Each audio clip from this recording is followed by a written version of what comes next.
Marco Silva and Fulham could be amazing or awful. The Marco Silva appointment at Fulham has a very high ceiling of potential, but also a crushingly low floor in terms of how wrong it can go.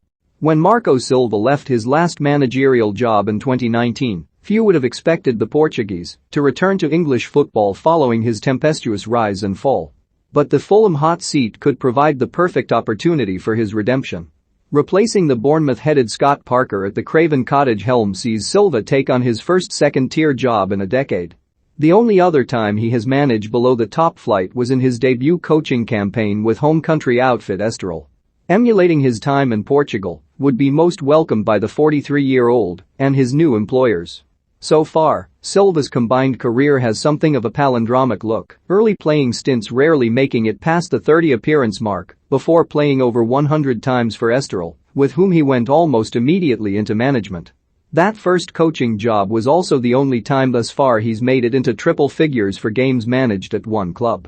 His subsequent stints range from 18 and 24 league games with Hull City and Watford respectively to the 60 largely endured with and by Everton. The Cottagers will be hopeful that Silva makes himself more at home in the black and white corner of West London, and the 3-year contract offered to him most likely represents optimism rather than expectation, but should he fulfill even 2/3 of that deal, he will have gone a long way to righting the wrongs of his recent managerial career. Of course, there are no guarantees that Fulham, or indeed the Championship, will offer the reserved figure a seat back at the top table of English football. In reverse, managers who succeed in the lower leagues are gradually given chances higher up the pyramid, suggesting that the top-flight jobs are harder and vice versa. The lower down you go, the easier it should be. Nobody here is under that illusion. The challenges change as you go down the divisions, but they do not get easier. Silva's top-flight pedigree across Europe proves how good he can be when undistracted by casting glances or working under a threaded relationship with owners. That does little to prove how he will compete in the Championship. There are of course reasons why predecessor Parker was so keen to make a sideways step to Fulham's likely promotion rivals, a fractious relationship with chairman and owner Shahid Khan chief amongst them, and Silva is unlikely to hang around for as long as Parker did, should similar apparent meddling in team decisions and signings occur this time around.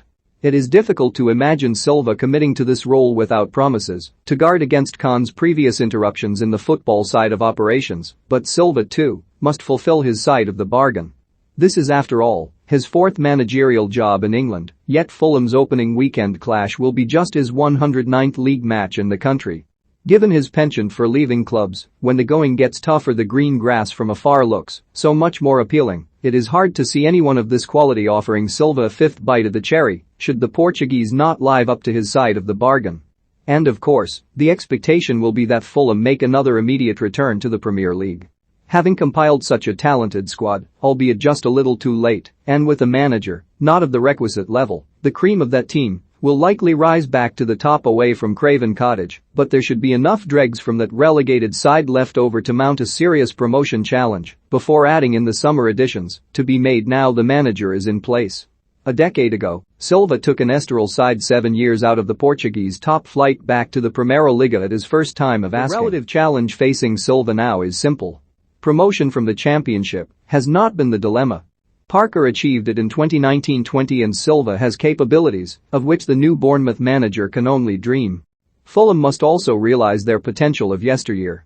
Months before Silva hung up his boots and donned the touchline in his trademark black suit and white shirt, Fulham were an established and exciting Premier League side competing in the Europa League final.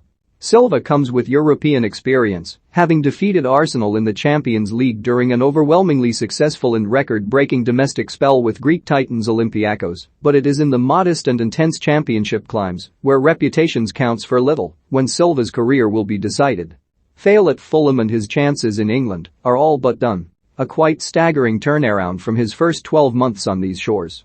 From semi-xenophobic taunting to belittling those who bemoaned his lack of experience with a series of positive results which gave Hull City a far more fighting chance of staying up in the Premier League than looked likely at almost any other point in the 2016-17 season, Silva seemed destined for the top. In many ways, he was the new Mauricio Pochettino.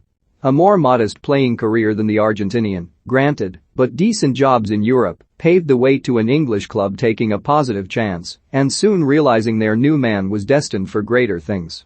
Perhaps equally as reserved and certainly dour, scorn was poured on Silva after a great start at Watford following his resignation upon relegation on Humberside, when no sooner than embarking on an exciting new challenge at Vicarage Road, he gave the Hertfordshire club a taste of their own medicine.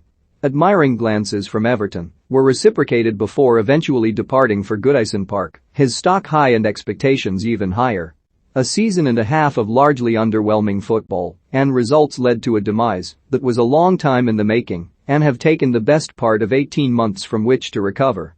Unlike most in similar positions, Silva has sought neither a quick paycheck in a rich league overseas nor jumped back in at an inopportune moment. Now he is back almost from out of nowhere in unfamiliar territory in the Championship, and yet still a great Fulham fit from the outside looking in. Fulham, meanwhile, know that yo-yo football is not sustainable in the long term. Norwich City are the exception, rather than the rule, knowing their own limitations and almost always coming back stronger, having not overplayed their cards in the top flight and remaining sustainable and realistic on their returns to the EFL. Once again the Cottagers are on parachute payments, a welcome income with the losses that COVID has brought, but they run out quickly without the right plan moving forward.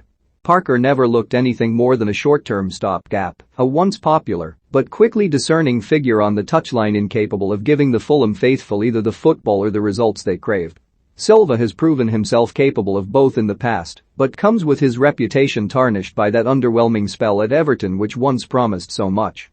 Capable of playing exhilarating football when it suits and upsetting the big boys, Fulham and Silva want the same things from each other. If both avoid silly mistakes of the past, it could be a match made in heaven. Conversely, if either party messes this up, it could prove impossible to come back once more.